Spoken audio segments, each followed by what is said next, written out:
Welcome to Straight Talk Recovery. My name is Maurice Ruffin, And I'm Eric Amram. and today's topic is changing your circumstances.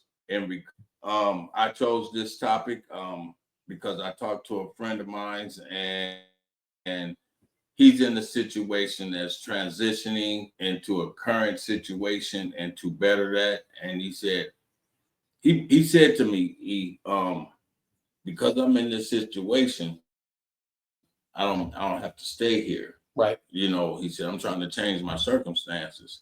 And when he said that, it hit me like, man, I said, I'm gonna talk about that. Yeah. Because it's a good topic. It's a great topic. Yeah, because a lot of people really don't understand that position they're in. They don't have to be there. It's a temporary situation. Right. And the whole purpose of getting into recovery and out of the addiction situation is to make an effort to change. Yeah. You It's important. And the one thing that I want to mention is everybody that's ever entered recovery will have to change the circumstance. Everybody, unless you don't want to change it, and then you're doomed to repeat. and to repeat going back and back on the hamster wheel. Right. And that's the one thing. Do you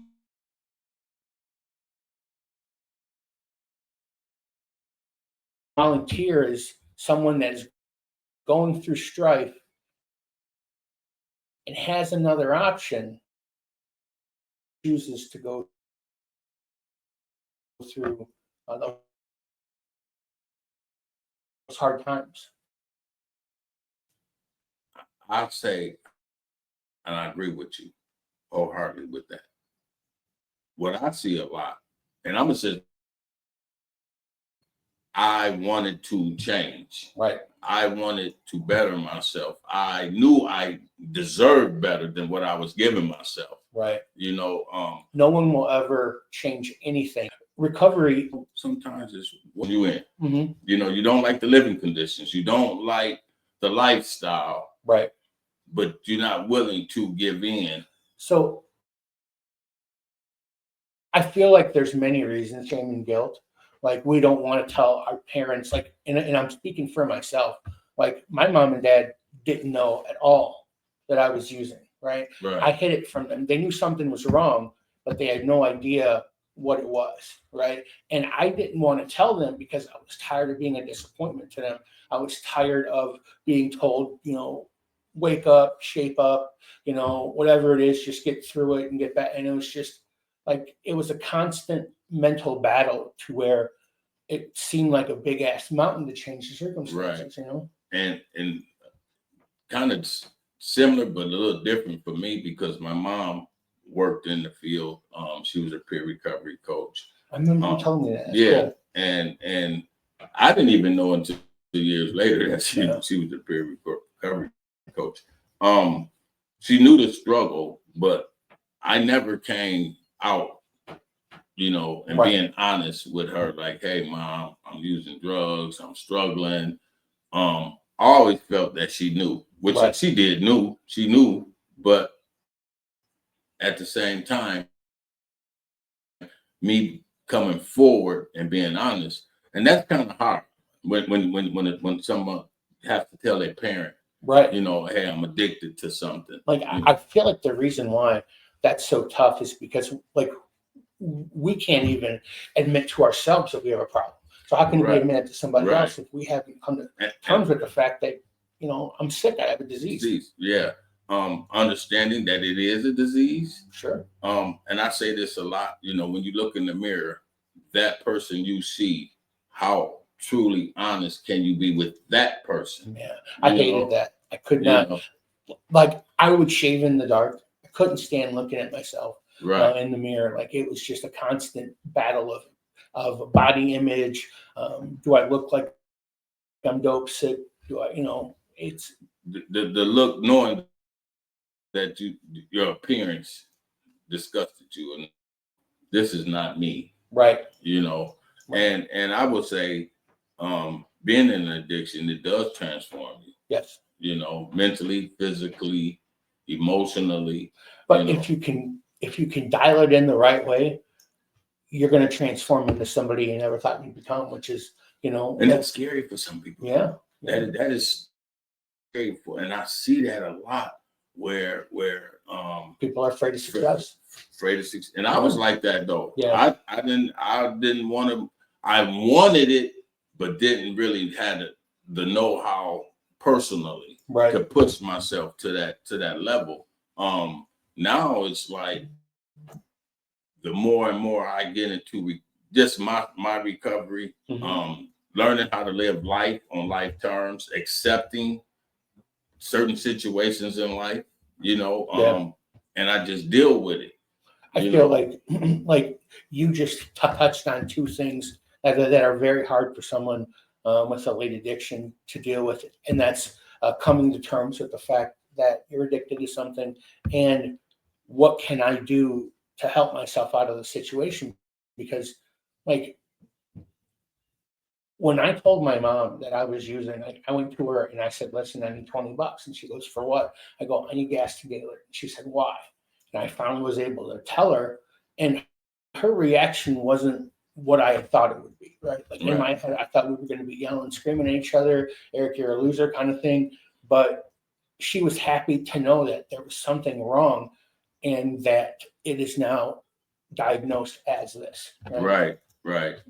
She was educated to it. Sure. And that's something that a lot of family members aren't educated. They only see what society or news people talk about addiction. Like every time, you know, make us look like losers, thieves, you know, criminals, you know, until they hit their family. Right. You know, like every news show or commercial for addiction, it shows the exact same thing: a needle with a rig or pills spread out all over the place, and it's like that's not who we are. But that's how they're portraying us because that's the norm in there. For us, that's not normal, but for society, that's how they look at drug addiction. They don't look at the pills in the medicine cabinet, getting doctor prescribed medicine and they abusing it. Being at work, taking drinks and shots and stuff like that, getting off work, going to drink, and you know, you might could sustain your employment, but you're addicted. Right. You know, for how long? Right. It caused problems in the family, the house. You distance yourself from your kids, your loved one, your significant other.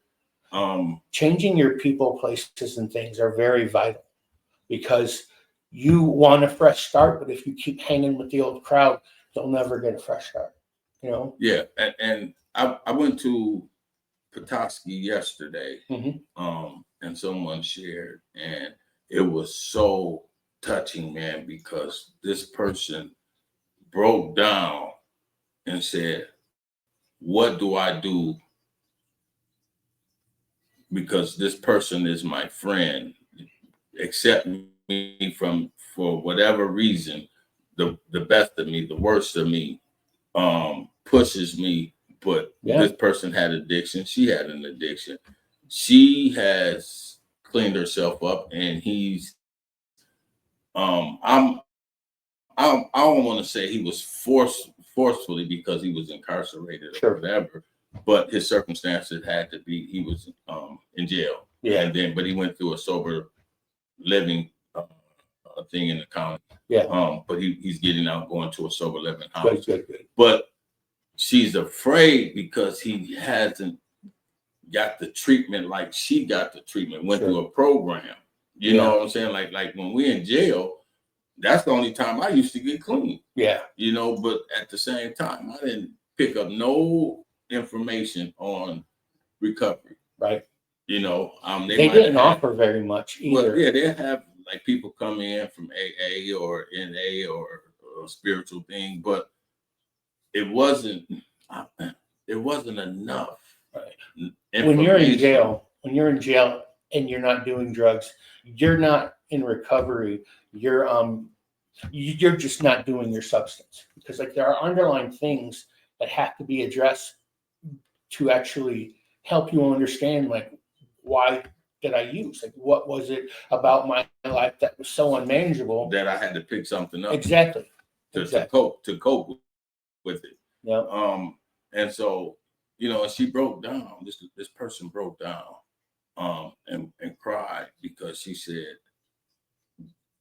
I might have to let him go, but I want to let him go because I love him, you know. Yeah. But I want to support him. But I don't want to support him to the point where I am taking Enabling. myself out of my recovery. Yeah. And that touched me, man, because I'm like, man, I felt her pain. Yeah. Like I want to support him so bad. I want him to be there so we can do this together and support each other in our recovery. But at the same time, I don't want to go outside of my recovery to support him. Right. Because I am cheating myself. Yeah. And because she's young in recovery. And for her to witness that's what was so amazing to me. Right. That she knew the danger. If she stepped outside what she's doing right now, I'm in trouble. Right. Right. You know. You know,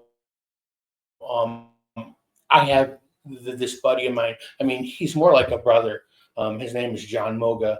And when my wife left me, he kept trying to send me plane tickets. Like, I'll get you out here, fresh start. And like, I refused to allow this addiction in his home. So I kept putting him off. I mean, I told him, you know, that I was dope sick and that, you know, but he didn't care. He was like, you know, come on, we'll do this. And I waited until I was stable enough to move. I took him up on the offer. I did not want to disrespect his friendship, his home, you know, by not being somebody in recovery.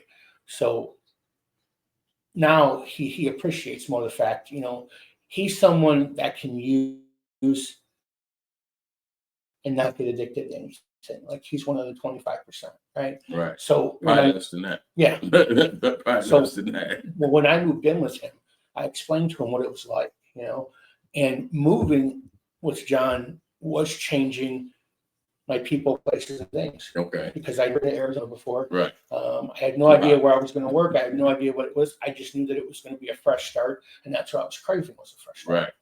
Right. And that's something I'll say, man. A fresh start. Yeah. You know, when we get these opportunities for something new, not to be afraid of it, which is valid. That a person stepping into something new, is the fear of the unknown. Yeah. I mean, it's scary. But the chances we take in anything in life always is unknown. Yeah. When you walk into electric to pay a bill, you don't know if they're saying, hey, you owe this amount or whatever, and we're gonna shut it off immediately. Right. Like, you know what I'm saying? There's different things. It's always the fear of the unknown sometimes in the daily lives. So for me, the reason why I didn't change sooner was because even though I was sick, I could manage it to a certain degree. I was afraid of pain. Right. Of the fear of the unknown. Like, I was afraid of hurting more than I already was. I'm gonna just be honest with you. I didn't want to change. Yeah. You know what I'm saying? When I was in my addiction, I wanted to continue. Yeah. You know, but when it got to that point, I wanted to change. Yeah. I just had to go through it, whatever it was, mentally, physically, emotionally. Right. I didn't call my family for the first 30 days that I was in the program. Yeah. You know, actually both times I went through Bear River. Yeah. I didn't call them for that first 30 days because I had to focus on me. Sure. You know, I get that. I wanted to see why I continue to keep fucking up. Right. You know, like, I know I can do this. I've done it, you know, I had a better life than this, what I'm doing. Yeah. You know, I'm taking chances. I'm taking penitentiary chances, man. I'm doing things that can put me in prison for life. Got blessed on one situation. Got caught up out in California. And went back. Yeah. You know what I'm saying? Took that chance again. So if I can do that, why can't I do that for my recovery? It takes You know, a lot to open somebody's eyes that are in the deep that addiction. veil. Yeah. That veil. It's hard to do. Like it takes a village to get you sick. So it takes a village to get you well again. Right. You know. And I use this analogy. If we go turn this light switch, and I'm gonna hit it, we automatically know that the light's gonna come on or off. Right. That's faith. Yeah. That's faith. So have that same faith in recovery. Faith Just knowing I'm at a, if you go through a treatment program, if they send you to outpatient, peer recovery coaches talking to you, counselors, therapists, believe that what they're telling you is gonna help you. I just thought of a really good, I'm not trying to cut you off, but I just thought of a really good t-shirt. Faith over fear. Bingo. That's apparel. Yeah. We got some new apparel out, y'all. Tell them about the merch. I'm gonna post it. Some of these has to be by order due to the fact the way it's made or whatever. And you can reach out to us. Here's the number: 231-459-5231. Reach out to us, send us an email, send us a text, call us, and we'll get it to you. Please support us. And the reason why we selling the merchandise is to help people get into sober living. That's exactly why we do that. And our events, the events that we have, we that supports that also. So our main goal is to try to help people get into sober living, give them a chance, just like I had a chance. People helped me, and I'm very grateful. And that's through the grace of God, who I truly believe exists in the spiritualness. Yeah. I like selling the merch. We don't get paid for what we do. Like this is all volunteer work. Yeah. But we work in a field where people need help with that first month's rent, or they can't go. And it's right. That forces them back. Need some type, and they don't have the family support. Right. Everybody don't have the family support. And when I talk to clients, I try to emphasize the importance of focusing on them. Right. Nobody else at this particular time, from 30 days, 60 days, or 90 days, it's all about you. Not about you as in getting catered and I gotta have this and I gotta have. Right. It's all about you changing what the topic, your circumstances. Changing your circumstances. Yeah. Focus on what the facilitators are bringing to you. Read it. And if you have a problem understanding, because I know people have different ways of learning. Right. Sometimes you have to look, because I'm gonna say this. When I first got into going into meetings and stuff, I looked at people who had long-term sobriety, and I kind of mimicked. I watched them for a minute, and I mimicked them in their behavior. You know what I'm saying? Yeah. What is it they have where they can walk in the store and because I chose the AA route, the meetings and stuff, and I do the NA meetings also. These guys, 40 years, 25. 30 they have years. serenity. That's what it is. Man, and I'm like, they see like the holiday coming up. Mm-hmm. Every holiday, every birthday, football, sports, all that stuff. People drink. And I put my addiction. Like alcoholism is the only addiction that you have to explain, right? So like when we go to the bar, hey man, you want a beer? No, why? Right. Right. You gotta have one. Right. It's like, you ain't no, I don't. Yeah. I enjoy it because I have a part-time job and it's at a restaurant. So sometimes I have to, go out into in the lobby or whatever, the lounge, and I see people and I just kind of chuckle a little bit because I'm really looking for that one that's being clownish. Yeah. and it's entertainment to me. Yeah. You know, it's entertainment. It doesn't threaten my recovery or anything. But I do understand. I was there, and I just can't participate. Right. You know, even if I was out going out to eat and somebody had a drink, it doesn't. Hey, that's you. That's what you can do. I know Right. my limit now. Yeah. You know, I've had to fight before. I don't win. Peer pressure sends a lot of people back to addiction. But I'm gonna just say this: as my age, there's no peer pressure. Yeah. I want it or I don't. Like, you get what I'm saying? It's like Yeah. it's like at a certain point, we can't blame nothing. My cousin them was drinking at the house, and I went to the family Right. reunion, and everybody was no. You wanted it yeah. because if it was to that point, don't go. Right. Yeah. You know what I'm saying? Seriously, like Like always have an escape route if you're going to something like that. Yeah. Like just don't go. Make sure you drive yourself or bring an accountability buddy. Stay for a certain amount of time and then leave. Yeah. Like these things will strengthen your recovery when you're put in a situation where, you know, booze is being offered or somebody's passing around a joint or something. You know, like that. a guy mentioned this last week, or it was just a couple of days ago actually. He said, "Man, I was doing good, and I went out with a lady, and boom, a shot was passed to me." Yeah.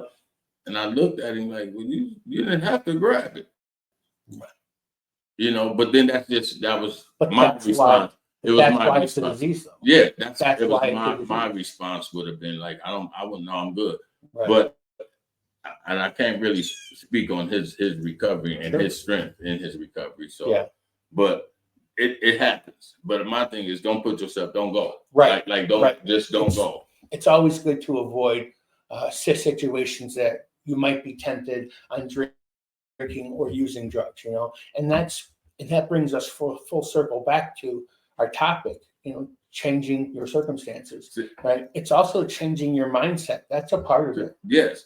A friend of mine, James, Al Green, back in Grand Rapids, he said to me, he said, "Man, almost for a year, I couldn't go to family functions. I tell them bring me a plate." Yeah. He said, because I know what you're not strong enough yet. Yeah, and there's nothing wrong with recognizing that. Right. You know what I'm saying? Recognizing, and those are victories, man. When you recognize something and it don't make you weak, it don't make you, you know what I'm saying? Or it just saying, "Hey, I'm not ready." Right. But I'm doing this on my own to say it. Yeah. You get what I'm saying? Like 100%. I'm doing this on my own to say, "Hey, I'm not ready." Yeah. And there's nothing wrong with that. Like there's nothing wrong with saying, "Hey, I'm not strong enough to say no right now. So instead of going there and putting myself in an awkward position, I'm just going to stay back. Just stay there. Just bring me a plate. Somebody drop me off a plate. Set it on the porch if you got to." Right. And your people will respect that. And if they don't respect it, they're not your people. There you go. Just straight up. Like that. Yeah. You don't care about my recovery. You don't care about the way I'm living. Like I feel like you and me, we got close kind of quick, and I feel like the reason why is we have the same outlook on things, like we have the same view on things. Yeah. And it's like, had you have went back to Grand Rapids, we would never have been friends. Like that's how you know what I mean? You came and picked me up. You was like, "Man, I'm not leaving until where are you at?" And I said, "I'm on Jefferson." You said, "I'm on Jefferson." I said, "No, you at the other end. Come to this." So your choice to say your circumstances evolved into all this. And you know what? And that's powerful. When I went to the meeting the other day in Petoskey, and I brought this topic up, changing your circumstances. You can be homeless, but you don't have to be a bum. Right. You know what I'm saying? Yeah. If you're not employed at a job, but you still can go do some type of work for financial. Right. You know, cutting grass. It could be anything. You know, hey, I need some, you know, financial help here. I'm willing. Not to say I gotta hold a sign up or anything. I don't, you know, but that's a person. You don't have to live the way we live in our addiction. Right. You know, we can get out of that. We can come out of that. Yeah. But we have to have effort. For sure. And I just want to say this real quick. Read this because I had to Google it. I Googled it. Everybody always Google something when you want to know something. To change your circumstance, focus on action choices within your control, such as setting goals, learning new skills, and building a supportive community. That sounds like early recovery. I mean, Yeah, be around people that's positive. Right. You know what I'm saying? Like some friends you have to kind of say, hey, right now I'm doing this, and it ain't that I'm better than you, but I'm changing, and I know you're still doing what you're doing. I don't knock it, but I'm not a part of that right now. The bad news about recovery is you have to give up your old life. The good news is you get a brand new one. And a good one. And as long as you work your program, it can be endlessly positive, But if there's negative things happening in your life, you need to look at why. Like, is it my mindset? Is it what I'm watching? Is it what I'm listening to on the radio? Is it what I'm reading? We can go on and on and on, but like people, places, and things, it surrounds everything. And I agree with you wholeheartedly. What you listen to, what you watch on TV, conversations you have. Is it a positive conversation? Is it educational? Yeah. I only can watch a little bit of news before I start laughing and saying, "Oh man, this stuff crazy." And I watch a lot of nature shows. Right. The animals do what they do, and they living good. If you're addicted to cocaine, don't watch the movie Blow. Like it's stuff like that, right? It's just entertainment. No, it has some significance to it with your addiction. Sure. You planting a seed, you cultivating the ground in your brain. Yeah. But I love that topic, man. It was a good topic, man. Chris Jones, man, thank you, Showboat, for bringing that up to me, man. I like the fact that you're doing your thing, man. Keep it going. I'm gonna be on top of you, man, on your head about this. I love you, man. Mackenzie, Miss Kelly, Keith, we love you. Brett, all y'all who love you guys. Cassidy. Who else we forgetting? I think that's it. That's it. Yep. Okay. We support those who are out there struggling. Straight Talk Recovery. I remain teachable. I will be posting the new product out there, the merchandise out there. Please support us in this so we can help others. We're not gaining anything with this. We're trying to help other people get into sober living housing, to have events to show people that we still can have fun being sober. Yeah. And it's been turning out pretty good. I'm really proud and happy for Straight Talk Recovery. Same here. So we love you. I love you guys. Peace.